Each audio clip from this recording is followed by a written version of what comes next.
Halos mag-iisang linggo na nga pala ako dito sa gitna ng dagat. 4 weeks on board nga pala ako dito at 2 weeks off.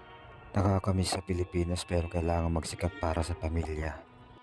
At syempre 4 months na tayo sa USA. Malapit na tayo umuwi, halos 2 months na lang. Kaya let's go sa panibagong kabanata. Tongski represent. Let's G.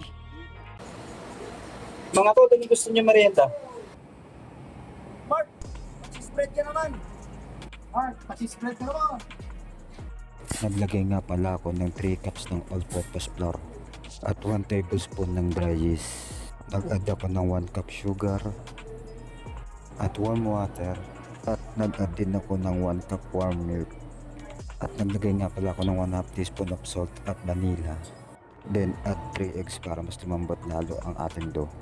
Naglagay din ako ng butter, tansyameter na lang at hinalo-halo ko.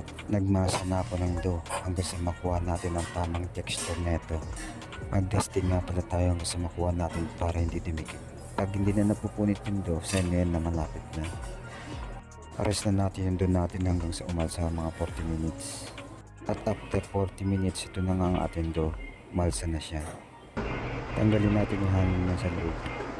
At bilogin yung dough. Gagawa nga pala tayo ng streusel, butter, all-purpose flour, sugar at parmesan nga pala ang nilalagay ko dito. Haluin lang natin hanggang sa maging parang pulburin ito. Sausaw natin sa butter at bukburan ng streusel.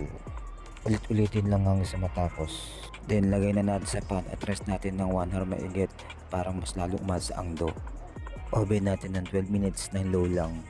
At ito na ang cheese bread at tongski, masarap sa kape, lalo na sa hapon. Meow. How's the taste, Kuya Alex? Pogi ng lasa. Tumpak. Sulit, bro. Yun lang mo.